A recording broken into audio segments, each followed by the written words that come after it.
Magandang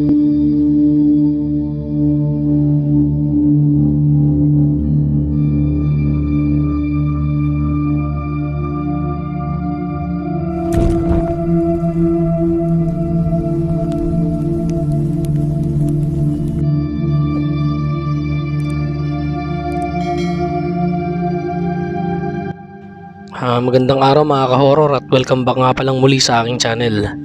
Nandito na naman nga pala tayo sa bagong episode ng Kwentong Agimat at Anting-Anting. Bali, ang pag-uusapan nga pala natin ngayon mga ka-horror ay patungkol sa dalawang klase ng malalakas na gamit. Pero ito ay nanggaling din sa magkaibang bansa.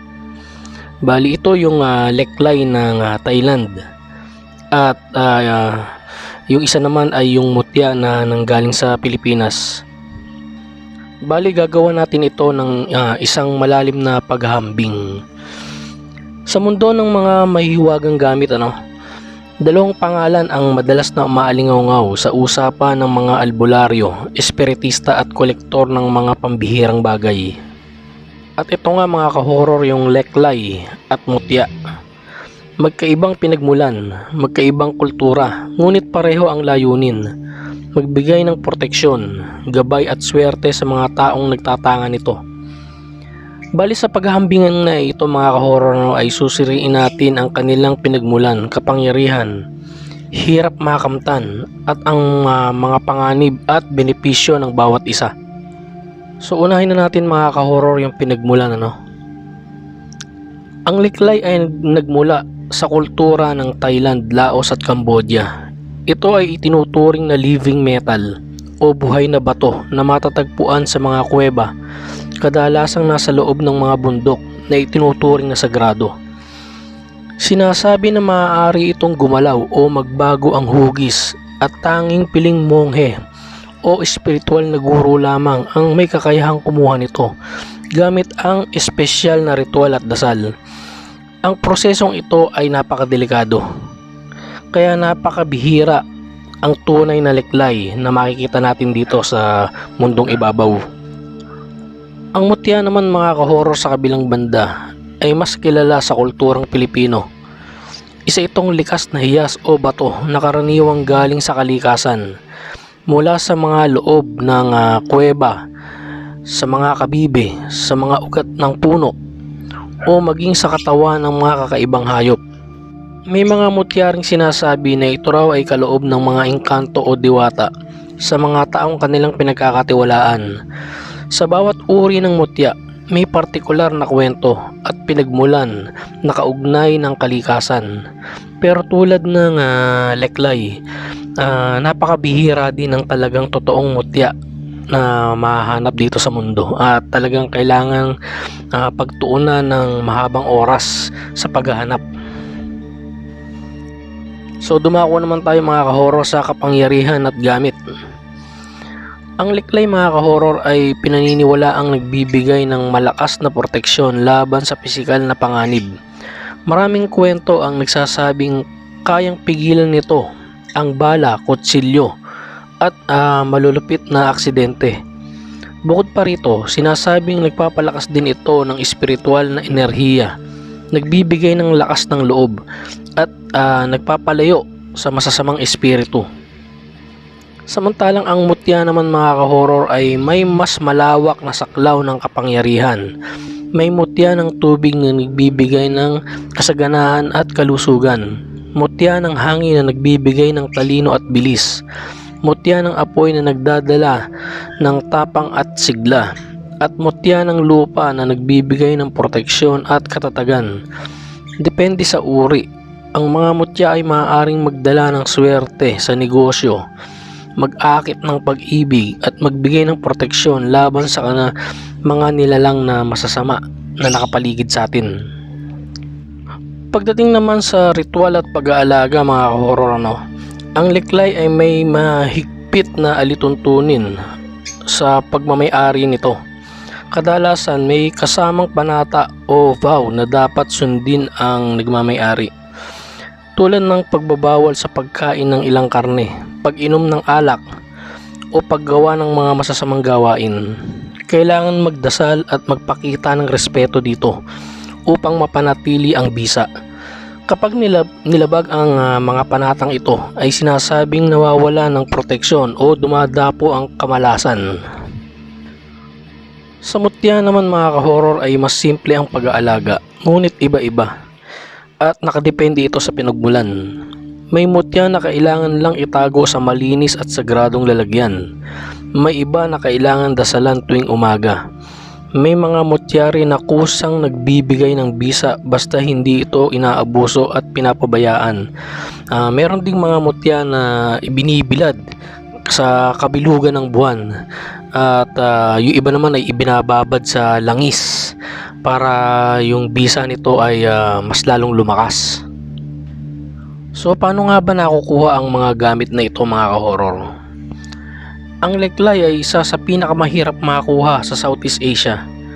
Bukod sa pagiging bihira, kailangan ng matinding espiritual na karanasan at pahintulot ng mga tagapangalaga ng kuweba o bundok kung saan ito matatagpuan. Dahil dito, mataas ang presyo nito sa merkado ng mga espiritual na gamit at maraming peking bersyon ang kumakalat.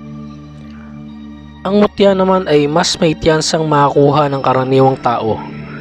Bagamat may mga uri rin na napakahirap makita gaya ng mutya ng langka o mutya ng pusod ng saging, may mga mutya ring hindi pwedeng bilhin dahil ito ay ipinagkaloob lamang bilang tanda ng tiwala o gantimpala ng mga nilalang ng kalikasan gaya ng mga engkanto.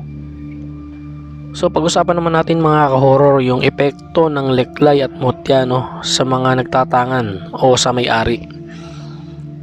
Ang mga may hawak ng leklay ay madalas nakakaramdam ng matinding kapanatagan at proteksyon. Maraming kwento at kababalaghan na kung saan ligtas ang may-ari sa aksidente o karahasan. Gayunpaman, mas nakatuon ito sa depensa kaysa sa pang-akit ng swerte. Sa kabilang banda naman, ang mutya ay mas flexible at maaaring magbigay ng tulong sa iba't ibang aspeto ng buhay. Maaaring umunlad ang kabuhayan at maging mas matagumpay sa pag-ibig at magkaroon ng dagdag na lakas laban sa masasamang espiritu. Sa madaling salita, ang mutya ay parang multi-tool, samantalang ang leklay ay parang matibay na kalasag. Pagdating naman mga ka-horror sa panganib na naidudulot nito sa nagmamay-ari, ang leklay ay may kasamang panganib kapag hindi marunong sumunod sa mga panuto o patakaran. Ang maling paggamit o pag-abuso sa kapangyarihan nito ay sinasabing nagbubukas ng pintuan sa kapahamakan. Samantalang ang mutya ay kadalasang ligtas, ngunit may mga uri ng espiritu ng tagapangalaga. Kapag ninakaw o inabuso, maaaring bumalik bilang malas o sumpa ang dating biyaya nito. Yun nga yung tinatawag natin mga ka-horror na karma, yung balik ng sumpa kapag ang mutya ay ginamit mo sa maling paraan. Pagdating naman mga ka-horror sa presyo at accessibility, ang leklay ay napakamahal at bihira. Dahil dito maraming peking bersyon ang nasa merkado at tanging eksperto lamang ang makakapagkumpirma ng tunay. Ang mutya naman ay mas abot kaya, depende sa uri at pinagmulan. May mga mabibili sa mga espiritual na tindahan, ngunit ang pinakamahalagang mutya ay kadalasang ipinagkakaloob at hindi ibinebenta. Pero sa ngayon mga ka-horror, marami na rin ang mga nagbebenta ng peking mutya, So kaya ingat lang tayo mga ka-horror. So sa pagtatapos ng mga ka-horror, kung ang layunin mo ay matinding proteksyon laban sa pisikal na panganib, lalo na kung lagi kang nasa delikadong sitwasyon, mas angkop sa iyo ang leklay. Ngunit kung nais mo na mas malawak na tulong sa iba't ibang aspeto ng buhay, kasama ang swerte, pag-ibig, kabuhayan at proteksyon sa espiritual, mas babagay sa iyo ang mutya. Sa huli, ang tunay na kapangyarihan ng alinman sa dalawa ay hindi lamang nakasalalay sa mismong bagay, kundi sa pananampalataya, respeto at tamang paggamit ng may-ari.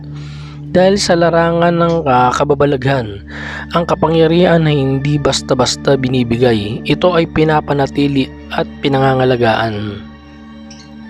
So additional information lang tayo, no, mga ka-horror, no. So maaari bang magtangan ng leklay at mutya ng sabay?